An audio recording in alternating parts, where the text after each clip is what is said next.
周一長談同大家深入時事話題。加拿大納稅人聯盟成立咗25年啦。呢25年嚟，佢哋同各級嘅政府，即係使錢嘅嗰啲政府咧，同佢哋發動咗好多次嘅戰役，有成功嘅，亦都有失敗嘅。我哋今日好高興請到我哋加拿大納稅人聯盟嘅主席，同埋世界納稅人協會嘅副主席 Mr. Troy Lanigan 嚟呢處同我哋傾下呢25年嚟納稅人會為我哋做過啲咩，而且以後亦都會點發展。Troy, welcome to Monday Forum. Oh, thank you for having me. Thank you for the opportunity. Congratulations, the 25th anniversary of this wonderful organizations that not too many people know, but those who care really appreciate. Oh, thank you. Well, can you give us a very brief history of how it started 25 years, and during that 25 years, what is the biggest success that you celebrate? Well, the story starts in 1989 around the imposition of the GST. And a lot of people that were frustrated over big deficits, ever-increasing taxes, government spending out of control, along came the GST. And people weren't, I mean, the tax that it was replacing, the manufacturer's sales tax, was not a good tax either. But people at the time said, here we go, another tax at a time that government should be cutting their spending. And so a series of Axe the Tax rallies sprung up across Western Canada. And what the founders and the organizers of those rallies realized is that they were reacting to a decision that governments had already made. And they realized that if taxpayers were to have a voice, they needed a proactive organization that could be there before governments imposed decisions. And so the organizers of those rallies got together and they created what would become the Canadian Taxpayers Federation. Its first office in Regina, Saskatchewan, of all places, and then moving over to Alberta, and today we are right across the country, including here in British Columbia, probably best known most recently as leading the No forces in the TransLink tax campaign. It started with the GST, so I remember you successfully, although the government had already made the decision, but you have successfully they lowered that from 9% to 7%. Right. So. But you're always counting your losses, right?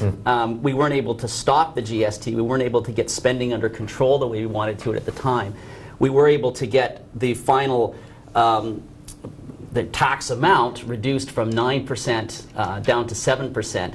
But I think really, and you asked the question earlier, what was the big victory? I think, 5 years forward, when the government again was trying to get that deficit under control, we were able to pre-act this time. We organized a huge petition.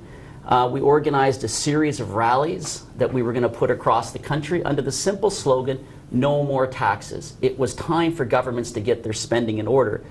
You got to remember that in the 10 years before the mid-1990s, revenues had doubled federally. They'd gone from 61 billion up to 121 billion.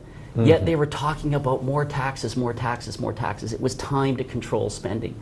So these rallies, we started them here in British Columbia prior to the 1995 federal budget. And by the time we got out to Ontario, I think we had over 5,000 people in Pickering.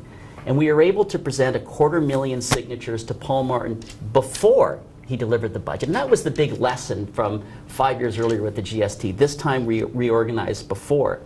And Paul Martin was able to sell deeper spending cuts to the cabinet.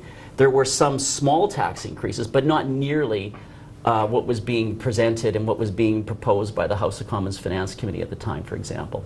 I remember that there were stories about Paul Martin actually pick up the phone and call it was the executive director of president at that time, Jason Kenney. Yes. Yeah. And although Jason Kenney hung up the phone a couple of times because he doesn't believe that it was Paul Martin, but Paul Martin actually asked your organization so what do you want us to do? Yeah. And in your experience, did you get that kind of should I say warm welcome or warm receptive of your suggestions from any other politicians in general?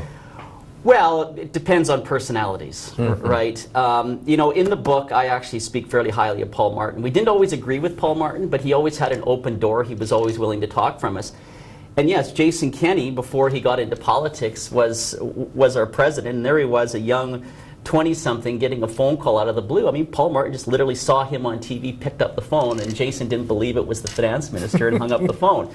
But, you know, they ended up talking, and they got together for lunch, and they discussed some of these issues. And he was a good man. He always had an open door policy, and we were really pleased. We had him speak here in Vancouver at a conference we had last year, and yeah, I have good things to say about Mr. Martin. Well, he is the symbol of the deep cutting and balancing the budgets. He did. Yeah. And you know, I think what's internationally, look, what's really important is we came into a recession in 2008, and it wasn't the stimulus of the current government that got us out of that mess. It was the work that had been done in the mid-1990s, not just federally, and not just by Liberals. I mean, there was Conservative governments in Alberta, there was NDP governments in Saskatchewan, for example. All of them got our budgets balanced in that period of time. And that allowed us to weather that economic downturn when we came to 2008 better than a lot of other countries around the world because of the decisions we made at that time in this country. You talk about the Conservative Party and talk about the NDP now.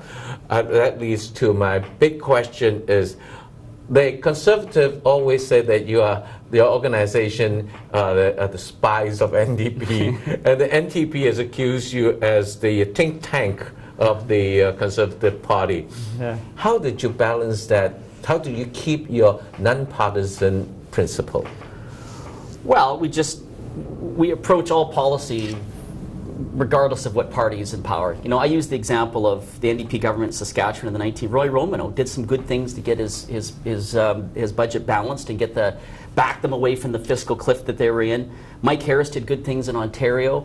You know, so it doesn't matter what party's in power, but you know, one of the important thing is that we try and be a watchdog regardless of what party's in power or even in opposition. And sometimes it's not always in the interest of the opposition parties to blow the whistle on the government because they're enjoying the same perks and benefits often that the governing party.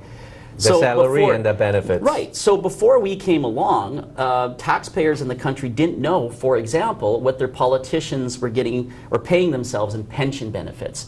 We came along, we calculated that, we released it, we gathered petitions, and eventually we started to see these things get reformed in the provinces. And it sometimes takes a long time. I mean, it was 20 years of calculating, releasing, and demanding changes federally before we saw in 2013 finally the pension plan getting reformed federally. And I have to commend the Harper government. It was finally them who made the big changes to make it more equitable and fair. But you have been very successful early years in Alberta. Yeah. Because it was like $70,000 per year for pension for anyone who retired or quit politics for the MLA over there. And because of your organization, Ralph Klein at that time, he actually just went into the parliament and said, drop it, cut it off. Yeah. Well, yeah, and in fact, I've indexed it. Like if you look in today's dollars, $120,000 is what many of these MLAs would be making first year in retirement benefits. I mean, this was disgusting. And yet this is the stuff that was going on because no one was watchdogging this stuff. The opposition politicians weren't going to point out, hey, the government guys are getting this because they're getting the same thing. So that's why I think citizen organizations, and I talk about that, being outsiders, it's important to have outside groups that are going to pressure those politicians, those elected officials, the bureaucrats, the machinery of government, that we don't have as much an interest on the outside other than into watchdog. And I think that's one good example of work that we've done over 25 years to change and to bring some transparency to those kind of benefits. Balancing the budget has been always your target, and you have to get some success in this area.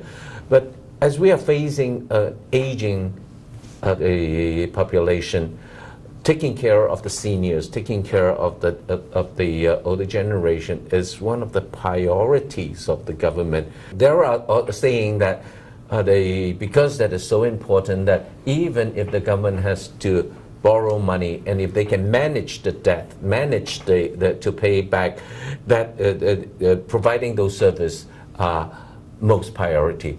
What is your take on how to handle financially in the future with changing aging population? Well, you address the most important future issue that I talk about in my book, and that is that the population is aging. But I argue first and foremost we have to balance our budgets, and it's not talked about often enough. In fact, I'd even go as far as to say there's too much talk about tax cuts quite often, that really borrowing is a deferred tax as we have to pay that back. Here's an amazing statistic. We spend in Canada, if you include provincial, federal governments and government agencies, $169 million a day, every day, paying interest on the money that we've borrowed. That's $169 million that isn't going into seniors benefits or help for people or anywhere else. In fact, it's more than we spend on all schooling from K through post-secondary education. So we've got to get our budgets balanced. That's the first place where money can come from. Once we balance them, we can start to reduce that amount and prioritize those interest payments into other areas. But the other reason, of course, is the fact that the population is aging. And as we have fewer taxpayers, because we're not having as many babies either, and immigration can't keep up with this to the degree we might like to, as fewer people are paying taxes and more people are receiving benefits from government, there's a big fiscal squeeze that's happening there. So that's why you get your budgets balanced first, because this issue coming down the future is of even greater concern. So I talk quite a bit about that in the book, and I think the problem is that politicians think in 4-year cycles. I got to get through to the next election. We got to start thinking about 10 years, 15, 20 years, and that's why that issue is so important, is to look beyond that 4-year election cycle. So is it fair to say that your promotion and your advocacy of balanced budget really is not the objective itself? It is just the beginning of solving a lot of problems. As you said, if we continue to spend over $160 million just on paying the debt to banks or to shock loans. Well, people domestically, it's a transfer payment from all taxpayers to people that hold bonds overseas. All of these things. I mean, it's just not a good use of people's tax dollars. Yes, but go ahead. Good, thank you. We'll take a break now, and then we'll come back. I have more questions for you. 我哋休息一陣，陣間再翻嚟，繼續同大家傾下納稅人嘅權益喺邊度。